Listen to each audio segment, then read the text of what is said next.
Hello friends, तो episode start करने से पहले अगर आपने अभी तक हमारा चैनल सब्सक्राइब नहीं किया है तो सब्सक्राइब जरूर कर ले, नोटिफिकेशन बेल को भी प्रेस कर ले। तो एपिसोड की स्टार्टिंग में हम लिंग फैमिली के एंसेस्ट्रल हॉल को देखते हैं, जहां जियान चैन और उसके फादर लिंग फैमिली के एल्डर लिंग ज़ेंगनैन के सामने खड़े होते हैं और वो जियान चैन से पूछते हैं कि तुम जिंदा कैसे हो सकते हो जबकि मैंने तुम्हें खुद डेड कंफर्म कर लिया था। और लिंग टिक्जिन भी जियान चैन से इसके बारे में बताने को कहते हैं, जिस पर जियान चैन एल्डर को बताता है कि मैं उस वक्त किसी तरह के सस्पेंडेड एनिमेशन में था और जब मैं उठा तो मुझे फील हुआ कि मैंने अपने मार्शल स्पिरिट को रिस्टोर करने के बारे में नॉलेज हासिल कर ली है। इस पर वो दोनों हैरान हो जाते हैं कि मार्शल स्पिरिट को फुल्ली डिस्ट्रॉय होने के बाद भी रिस्टोर किया जा सकता है। और एल्डर के पूछने पर जियान चैन बताता है कि उसे ऐसा करने के लिए बहुत सारा बीस्ट ब्लड और मेडिसिनल हर्ब चाहिए होंगी और 3 महीने बाद मैं ओरिजिन रेल्म के 9th स्टेज में पहुंच जाऊंगा और फिर ओरिजिन रेल्म में भी पहुंच जाऊंगा। ये सुनकर एल्डर ज़ेंगनैन बहुत खुश हो जाते हैं और जियान चैन के लिए एक टीम को माउंटेन में भेजकर बीस्ट ब्लड और मेडिसिनल हर्ब्स को कलेक्ट करने के लिए रेडी हो जाते हैं, क्योंकि जियान चैन एक जीनियस बच्चा था और वो लिंग फैमिली के लिए उनकी लास्ट होप भी था। और फिर एल्डर ज़ेंगनैन अपने सर्वेंट्स को ऑर्डर देने लगते हैं, तो वहीं जियान चैन के फादर उसके लिए क्लैन के स्टोरेज में रखा सारा बीस्ट ब्लड लाने के लिए चले जाते हैं। फिर हम देखते हैं कि जियान चैन के फादर वहां का सारा बीस्ट ब्लड ले आते हैं और उसे यूज करने को कहते हैं और इसी के साथ वो और बीस्ट ब्लड्स को कलेक्ट करने के लिए अपने सैनिकों के साथ माउंटेन्स में चले जाते हैं ताकि वो बीस्ट को मारकर उनका ब्लड कलेक्ट कर सके। इस पर जियान चैन उनसे प्रॉमिस करता है कि वो किसी को भी शर्मिंदा नहीं होने देगा। इसी के साथ वो एक बुक निकाल लेता है जो कि 10,000 पार्ट्स ऑफ एनिहिलेशन की बुक होती है और इस बुक को एम्परर ने ही बनाया था और अब इसकी हेल्प से जियान चैन कल्टीवेशन में टॉप पर पहुंच सकता था। और जियान चैन इस बुक की हेल्प से कल्टीवेट करने लगता है, जिससे उसके आसपास एक ऑरा जनरेट हो जाता है और इस बुक में से भी एनर्जी निकलने लगती है। इसी के साथ जियान चैन के चारों ओर हेवनली सिंबल्स बन जाते हैं और उसके कल्टीवेशन के इस प्रोसेस को आगे बढ़ाने पर वो बुक वहां पर रखा सारा बीस्ट ब्लड एब्सॉर्ब करने लगती है और जियान चैन भी ऊपर की तरफ चला जाता है। और इस प्रोसेस में उसे काफी पेन हो रहा होता है क्योंकि इसमें वो अपनी बॉडी के साथ अपना ब्लड भी सेक्रीफाइस कर रहा था ताकि उसकी मार्शल स्पिरिट रिक्रिएट हो सके। इसी के साथ ये प्रोसेस भी कंप्लीट हो जाता है और जियान चैन नीचे आ जाता है और हम देखते हैं कि उसका हेवनली ट्रांसेंडेंस व्हील भी कंप्लीट हो चुका था। इसका मतलब है कि उसकी मार्शल स्पिरिट रिक्रिएट हो चुकी थी और वो बहुत खुश होता है क्योंकि इस प्रोसेस के बाद उसकी ये बॉडी पहले से काफी स्ट्रॉन्ग हो गई थी, जिसकी वजह से अब वो जल्दी जल्दी कल्टीवेट कर पाएगा और वो जिंग चैन और हुईमी से भी अपना रिवेंज ले पाएगा। और उसकी ये मार्शल स्पिरिट फर्स्ट ग्रेड वाली मार्शल स्पिरिट होती है, बट हेवनली ट्रांसेंडेंस के साथ वो अपनी पावर्स को एंडलेस ग्रो कर सकता था।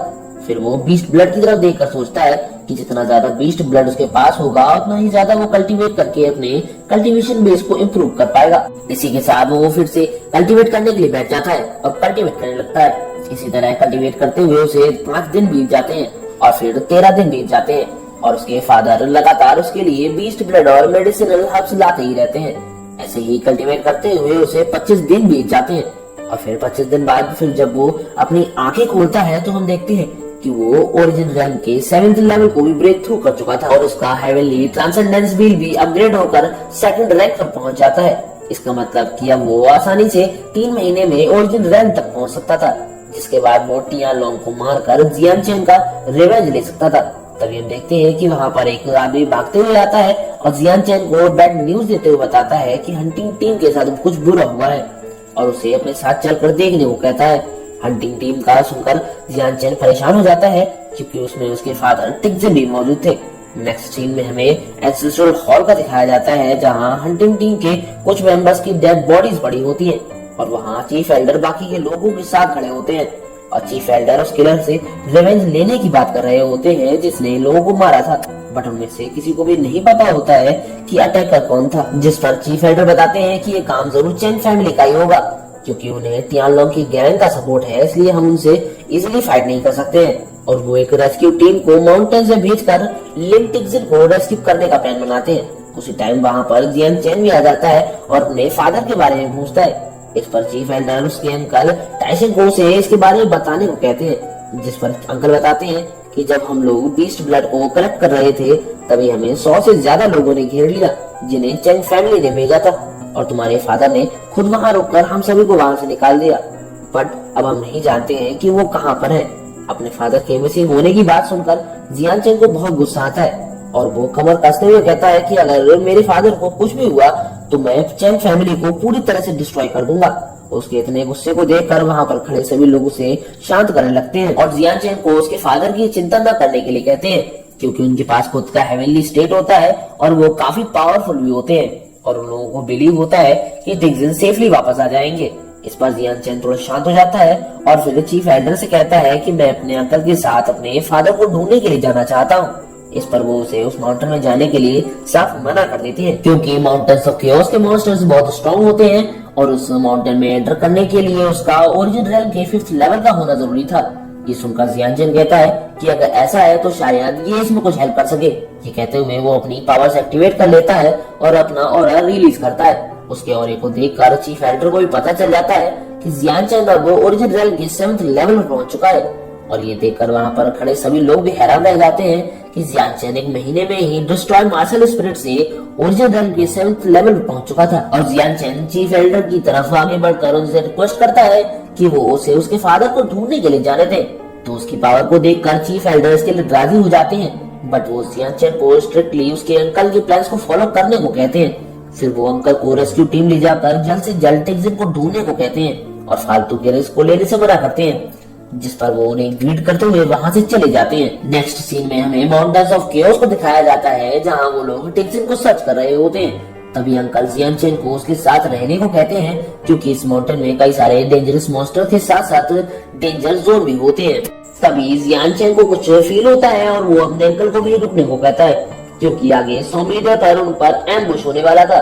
बट वहां देखने पर ऐसा कुछ भी नहीं दिखता है। इस पर अंकल और सभी लोगों को लगता है कि वो माउंटेन्स ऑफ केओस पर फर्स्ट टाइम आया है, इसलिए वो नर्वस हो रहा है।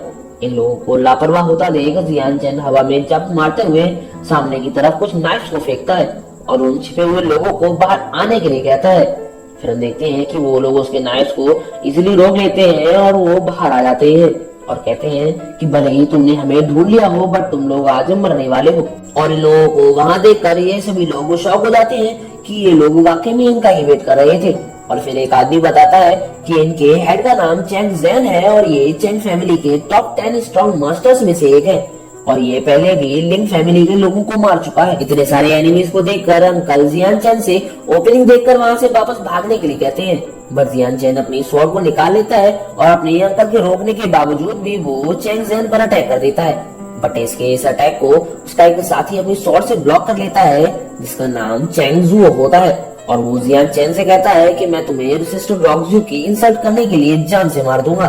चैंग ज़ुओ को देखकर जियान चैन के साथी उसे वहां से हटने को कहते हैं, क्योंकि वो एक ऐसा शख्स है जो डिवाइन स्किल्स के साथ पैदा हुआ था। तभी चैंग ज़ुओ अपनी माउंटेन प्रेशर टेक्निक का यूज करते हुए जियान चैन पर अटैक कर देता है, जिस पर जियान चैन भी उस पर काउंटर अटैक करते हुए अपनी स्वॉर्ड से वार करता है, जिससे वो इंजर्ड हो जाता है। जिस पर चैंग ज़ेन सोचता है कि ये इम्पॉसिबल है कि चैंग ज़ुओ एक ही स्ट्राइक में हार गया और कहता है कि जियान चैन की मार्शल स्पिरिट तो डिस्ट्रॉय हो गई थी, तो ये इतना स्ट्रॉन्ग कैसे हो सकता है। इस पर जियान चैन कहता है कि तुमसे किसने कहा कि मेरी मार्शल स्पिरिट डिस्ट्रॉय हो गई है। इसी के साथ वो अपनी मार्शल स्पिरिट को बाहर निकाल लेता है, तो उसकी सेकंड रैंक वाली रेड मार्शल स्पिरिट को देखकर चैंग ज़ेन भी हैरान रह जाता है, क्योंकि उसे यही लग रहा था कि जियान चैन की मार्शल स्पिरिट डिस्ट्रॉय हो चुकी है। तो वहीं उसकी मार्शल स्पिरिट को देखकर अंकल चैंग ज़ेन से बोलते हैं कि जियान चैन सभी तीनों क्लैंस में सबसे जीनियस है और तुम्हारी चैंग और ली फैमिली इसके लिए पछताने वाली है।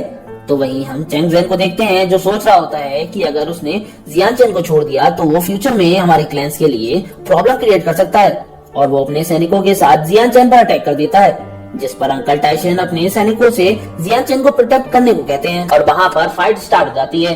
तो वहीं अंकल चैंग ज़ेन से फाइट करते हैं और बाकी के सैनिक एक दूसरे को कड़ी टक्कर दे रहे होते हैं। तभी हम देखते हैं कि जियान चैन पर चैंग फैमिली के 3 सैनिक अटैक करने के लिए आगे बढ़ते हैं और वो उन तीनों पर अपनी स्वॉर्ड से एक स्लैश लगाता है। उसकी स्लैश इतनी पावरफुल होती है कि वो तीनों एक साथ मारे जाते हैं। ये देखकर लिंग फैमिली के सैनिक और जोश के साथ लड़ने लगते हैं और चैंग फैमिली के सैनिक हारने लगते हैं। तो वहीं चैंग ज़ेन को समझ आ जाता है कि जियान चैन को डिफीट करना इतना इजी नहीं होगा। तभी अंकल ये कहते हुए उस पर अटैक कर देते हैं कि फाइट में इधर उधर कहाँ देख रहे हो, जिस पर वो भी उन पर काउंटर अटैक कर देता है और उन दोनों को फाइट करता देख जियान चैन को चैंग ज़ेन की वीकनेस का पता चल जाता है और वो अपने अंकल से चेंग जेन के 3 इंच नीचे मारने को कहता है, जिस पर अंकल लिंग फैमिली की स्पेशल पावर यानी कि स्पेशल टेक्निक का यूज करते हुए 3 स्ट्राइक्स ऑफ थंडर का यूज करते हैं और चेंग जेन पर अटैक कर देते हैं, जिससे वहां पर एक हैवी लाइटनिंग होती है और चेंग जेन वहीं मारा जाता है। और जियान चेन सोचता है कि एज एन एम्परर उसके लिए मॉर्टल्स की वीकनेस को फाइंड करना इजी था। और वहाँ पर सभी सैनिक खुश हो रहे होते हैं क्योंकि उन्होंने इस बैटल को जीतकर चेंग जेन से अपना रिवेंज ले लिया था। इन सबको खुश देखकर जियान चेन सोच रहा होता है कि मेरी पास्ट लाइफ में मैं अकेला था, बट इस लाइफ में मैं किसी भी अपने को हट नहीं होने दूंगा। तभी अंकल टाइसन बोलते हैं कि इस विक्ट्री में जियान चेन हमारा लीडर बना, इसीलिए ये रिवॉर्ड डिजर्व करता है। इस पर वहाँ खड़े सभी लोग इसके लिए एग्री हो जाते हैं और अंकल अपने बैग में कुछ ढूंढने लगते हैं और वो उस चीज को ढूंढ लेते हैं और बैग से एक बुक निकाल कर जियान चेन को देते हुए कहते हैं कि हमारी लिंग फैमिली की बेस्ट स्वॉर्ड टेक्निक है और अब मैं इसे तुम्हें दे रहा हूँ। और वो book 3 strikes of thunder technique की होती है। इस टेक्निक को देखकर एक आदमी बोलता है कि ये स्किल तो सिर्फ चीफ एल्डर और लिंग फैमिली के सक्सेसर्स ही प्रैक्टिस करते हैं। जिस पर दूसरा आदमी बोलता है कि जियान चेन ने अपनी डिस्ट्रॉयड मार्शल स्पिरिट को रिकवर करके खुद को इतना स्ट्रॉन्ग बनाया और आज की परफॉर्मेंस को देखते हुए ये इस स्किल को डिजर्व करता है। तो वहीं उस बुक को देखते हुए जियान चेन सोचता है कि ये तो मॉर्टल्स की वीक स्किल है और अच्छा है कि मुझे जो मार्शल स्किल्स याद है वो सिर्फ डिवाइन रैंक के लोग ही यूज कर सकते हैं, अदरवाइज हुई में चेंग फैमिली को सिंगल स्ट्राइक में ही डिस्ट्रॉय कर देती। तभी अंकल उसके कंधे पर हाथ रखते हुए कहते हैं कि तुम्हें वापस जाकर इसे प्रैक्टिस करना चाहिए, क्योंकि इसके बेसिक्स को सीखने में मुझे 5 महीने लगे थे और इसमें मास्टर बनने के लिए मुझे 5 साल लगे थे। तभी जियान चेन बोलता है कि मैंने इसे सीख लिया है। इस पर अंकल को लगता है कि शायद ये मजाक कर रहा है क्योंकि ये यंग है, क्योंकि उनके मुताबिक ओरिजिन रेल में पहुंचने पर ये खुद से ही इसमें मास्टर हो जाएगा और बाकी के लोग भी यही बोल रहे होते हैं। तभी जियान चेन फिर से अंकल से कहता है कि आपने शायद समझा नहीं, मैंने इस स्किल को पहले ही पूरा पढ़ लिया है और मैंने इसे मास्टरी भी कर ली है। ये सुनकर जो लोग हंस रहे होते हैं वो शॉक हो जाते हैं, क्योंकि जियान चेन को बुक मिले हुए इतना ही टाइम हुआ होता है जितना कि एक कप चाय पीने में लगता है। जिस पर अंकल बोलते हैं कि तुम यंग हो इसलिए तुम्हारा परेशान होना ठीक है, बट तुम्हें दूसरों की नजरों में अच्छा बनने के लिए झूठ नहीं बोलना चाहिए। और वहीं बाकी के लोग भी जियान चेन को झूठ बोलने के लिए मना कर रहे होते हैं। ये देखकर वो सोचता है कि ये लोग ऐसे नहीं बिलीव करेंगे, इसलिए मुझे प्रूव करना ही होगा और अपनी स्वॉर्ड बाहर निकाल लेता है। जिस पर अंकल उसे रोकते हैं क्योंकि उन्हें लगता है कि वो एरोगेंट बन रहा है। तभी जियान चेन 3 स्ट्राइक्स ऑफ थंडर का यूज एक पेड़ पर करता है और उसके अटैक से बहुत सारी एनर्जी रिलीज होती है। और जब अंकल सामने की तरफ देखते हैं तो ये देखकर हैरान रह जाते हैं कि वो पेड़ जिस पर उसने अटैक किया था वो जड़ से 2 टुकड़ों में बट चुका है। ये देखकर वो बोलते हैं कि तुमने ये 3 स्ट्राइक्स ऑफ थंडर इतनी आसानी से कैसे सीख लिया। इस पर जियान चेन कहता है कि मैंने तो आपसे पहले ही कहा था, बट आपने मेरा ही बिलीव नहीं किया। इस पर वहाँ खड़ा लिंग टाइसन बोलता है कि ये तो कुछ भी नहीं है, मेरे बड़े भाई ने तो इसमें पहले ही मास्टरी कर ली है, बट इसकी स्किल्स इतनी पावरफुल नहीं है जितनी की तुम्हारी है। इस पर अंकल उसे किक मारते हुए उसे केकड़ा बोलते हैं और पूछते हैं कि तुम ये बताओ कि तुमने अभी तक क्या अचीव किया है। तभी जियान चेन बोलता है कि अंकल मैंने 3 स्ट्राइक्स ऑफ थंडर को केयरफुली पढ़ा था और मुझे इसमें कुछ माइनर प्रॉब्लम्स मिली जिन्हें आपने नोटिस ही नहीं किया। इस पर वो उससे पूछते हैं कि तुम मुझे क्यों रोक रहे हो, और वो लिंग टाइसन को अभी भी पीट रहे होते हैं। जिस पर वो उनसे कहता है कि अगर आप मेरे कहे अनुसार अपनी स्ट्रेंथ पर कॉन्सेंट्रेट करेंगे और अपने मूव्स को इग्नोर करेंगे तो आप 3 स्ट्राइक्स को मैक्सिमम स्पीड में अनलिश कर सकेंगे। जिस पर वो भी जियान चेन की बात मानते हुए कंसंट्रेट करते हुए अपनी स्वॉर्ड निकाल लेते हैं। फिर वो फुल्ली कंसंट्रेशन के साथ 3 स्ट्राइक्स ऑफ थंडर का यूज करते हैं, जिससे सामने वाले पेड़ डिस्ट्रॉय हो जाते हैं। और वो ये देखकर और खुश हो जाते हैं कि जियान चेन की हेल्प से उनकी ये स्किल और ज्यादा परफेक्ट हो गई है। तभी बाकी के सभी लोग भी जियान चेन को अपनी हेल्प करने के लिए इंसिस्ट करने लगते हैं और अपनी प्रॉब्लम्स बताने लगते हैं, जिस पर वो उन्हें एक एक करके आने को कहता है।